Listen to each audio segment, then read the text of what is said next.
So, welcome. This is the first time we're doing this in a while. We used to have a podcast at the studio that we called Meanwhile the Studio. That has been taking a little bit of a stop due to COVID and other things. So, we're here. We're going to be doing some different things. I'm going to be trying to share some of the stuff that we're doing, some of the stuff that I'm trying to do. We're going to be, we're artists, so we might be sharing different things, not just films and shorts and stuff. So whatever we do, we're going to try to share with you at least once a week of what we're playing with or so. But here today is Margarita Sotomayor. Hi guys, how you doing? She's just going to be Margarita for the rest. Is that good? Yes, that's fine. She doesn't talk much. She just smiles. Sorry. So I'm going to try to talk a little bit more. So today we're going to be watching, yesterday, Picnic, the short, our short film that we did 2 years ago with Ilana Laborn and Virgil Sefranek. We did that 2 years ago. It went to a couple of film festivals. He got a couple of recognitions, and then we're just going to make it public now. The hope is that soon, hopefully within a year or two, we can actually make the full feature. This short is like a scene in between a bigger picture. We still don't have a script or anything. We just have a bunch of ideas of how this can grow. Part of the premise that this starts in the 70s, and then at the end, it finishes in the 90s. But that's where probably the rest of the film will go from the 90s on. But you already know if you watched it, or if you haven't watched it, just go watch it and let us know what you think. But today we're going to be taking a look at the test makeup that we did before the shoot, because I was directing, Margarita was doing the art. Yes. One of the things I need you guys to have in consideration is the budget. We didn't have much budget for this. This was something that we did just kind of for fun. So it was almost zero budget for the entire shoot. Yeah, we worked with what we had. Oh my God, I'm sorry about that. Pretty much making things out of scrap materials and finding little things and asking for help and people showing up and volunteering and, so it was a learning process for all of us. It was a challenge because we recorded this, I think it was in a day and a half. And one of the days it kind of rained for like half of the shoot, so one of the scenes half of the scenes have to be scratched because it was raining, but we got a film. But this is a test that we did, and let's watch it. And Margarita's gonna be commenting on it because she was the person in art. So let me start playing this.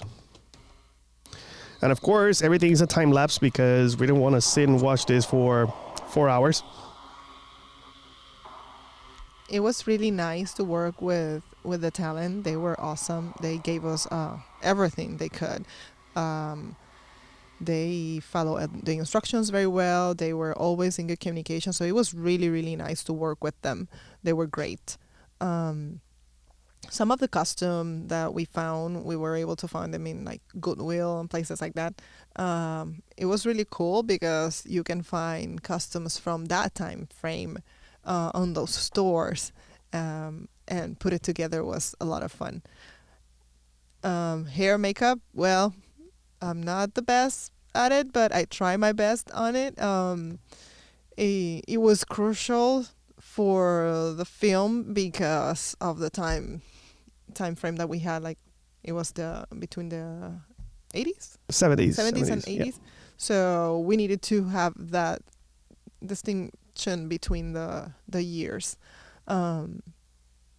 You can see there's a crocodile in the background. that is not necessarily from this film, but no, I thought you were going to talk about the mess. oh, there's a mess. There's a mess Yeah. everywhere. We did a lot in Yeah. the same day. We were doing makeup, hair. We Props. have props in Yep. there. So there was a lot of things going on. Yeah, but the alligator head is for the guy that is standing in front of it, Emilio. He was in that time he was filming he was in the process of filming his thesis film for Full Sail's Masters in Film Production, and we were helping him building the head for his creature, and he was going to shoot it at the studio too. That's how we leverage some of the help, because yeah, we like to help people, and people help us, and that's how we grow a community. Yeah, it's really important that when you have an idea in your mind, try to get it done. It doesn't matter how much money you spend on it. Like we said, we didn't have a budget for this short. We just look around. I looked around my house. I found different pieces of fabric that I put together to create this. There were very little amount of things that we bought for it. We just tried to develop the idea with whatever we knew we had around. And it's practice. So practice makes perfection, someone said once. So Yeah, we were a lot of the projects that I'm gonna be sharing on the channel are pretty much practice pieces. Like we come up with an idea, it's like, okay, this sounds like an interesting thing. We have this location available. Let's film something and test things out. So we might be testing camera movements, lighting setups, effects, visual effects things. So it's about testing different things and see how far we can push our own skills at the moment to, of course, get better every time. Now we're going to see here Ilana putting on her contacts.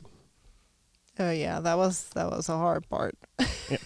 So normally people take about 30 minutes, and sometimes they don't even get to put them on. So I've been on sets where talent cannot get the contacts on. So we did this during the test, and yeah, she got them on fairly quick. It was her first time wearing contacts. So yeah, that is a very difficult thing to put on if you're not used to. So for her first time, she did great. I think she was doing a prank on her parents. And her parents, yeah. That night she put them on and tried to scare them. Yeah, that's her natural reaction. How excited she was when she saw her face with the contacts. Yeah. It is really cool because we had the opportunity to have contacts for this character, which changed the entire character completely. It was like it filled the space that was missing once she put on those contacts. So it was really nice.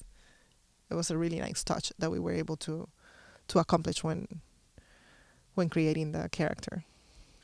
Yeah, it's about my background is makeup, so I've been doing makeup for over 25 years and some special effects and character creation. So every time that I work with a character, it's all about the character and how everything looks and feels. So it's not just a portrayal of the character. That's why I'm a big fan of Guillermo del Toro's work, because the characters are complete. It's not just the character art for each of those creatures, but the actual visual and the way they look, and how people love them, like Pan's Labyrinth and In the Shape of Water. They're going to be iconic characters, like even Hellboy. So yep. For the creation of the costume, most that's of the the pieces, eyes. That's the stare. Most of the pieces were created from scratch. You can see that there's a wig in the back. The wig was... No, we're not there in the wig. Yeah, we're just watching right now the chalice. Oh, I'm sorry. Sorry. I'm kind of stopping and going as we're discussing a little bit more. Oh, okay. Sorry, my bad. Oh, so you can see in the background there's a chalice. Most of the pieces were actually made from scratch. I like to sculpt and paint. So what I did was I got a glass, like a wine glass, and I sculpted with some kind of clay that it will dry. And everything in it was sculpted in. I took some sponge, I painted it, and I make it look like it was coming from the actual earth, like it was an old piece that she found.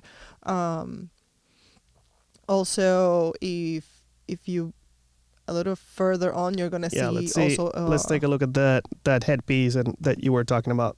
That's there. We're not running. We're just static image, so you can see and talk about that headpiece. In the headpiece, I use cardboard for the part in the front, the forehead. It was actually like the base of the head. That piece was made out of cardboard. I just covered it in fabric. Then one day we were at a museum where they have different type of skeletons of different animals, and then at the end in the store they had pieces, and we were able to find a beaver's head. So we took that, and that's the part that is in the front. I painted it because it was completely white. So I painted it to give it a little bit more texture to it. And I added horns, those plastic horns that you can buy at the Halloween stores during Halloween time. And I just also painted them so they would look a little bit more natural. I grabbed different pieces of different textures of fabric, like furry fabrics, beads that I braided the wig, cut it in pieces to put it in the different places, and put beads hanging from it, pieces of like a type of yarn, and that gave life to the regular wig. Also in the waist, later on you're gonna see there's like a belt that she's gonna have on. That was also, each one of the pieces was sculpted separately. Yeah, here you can see the back of the belt. Yeah, so all of the pieces were mostly created from scratch. Yeah, we did a lot of stuff with Sculpey, polymer clay, EVA foam, cardboard, pieces of fabric. So it was not too expensive to make because there were things that we already had at home because we like to do those. We like to use those materials for other stuff. So, yeah. Yep. Let me keep playing here the process. This is a part of the witch makeup, which it was kind of like a full torso body paint. She was like resembling Celtic symbol tattoos on her body. With enchantments and stuff. But when I do stuff like this, I normally try to not to have any weird messages. So you see like moons and water, elements and everything is kind of like random. So that way we don't bring anything back, anything bad or any bad influences. So yeah, that's the witch. That's the look. Let's sold it there. So yeah. What do you think about how everything turned out, Margarita? I really, really liked it. I think that her character was very well developed, considering the amount of money we had for it, which was practically none. So I'm very happy with it, and the photo shoot was really, really good. Well, we will comment later on the scenes, but yeah, my favorite scenes are the ones at night in the forest. So yeah. Yeah, thanks to Ilana for being our witch and our main character. That transformation was great. Of being very, very sassy and cute at the beginning and turning into evil. I also want to say thank you to all the people that was part of our crew. You guys were awesome. Thank you so much for collaborating and working with us. You are part of our family and our Dolphin Image family. So I really, really want to say thank you to all for your time and your work. It's really appreciated. Yep. So yeah, I mean, we're going to try to do this a couple more times. These are not going to be super, super long. Just a matter of talking about what we're doing. Hopefully we can, next week I'm going to put out another film called Long Way Home.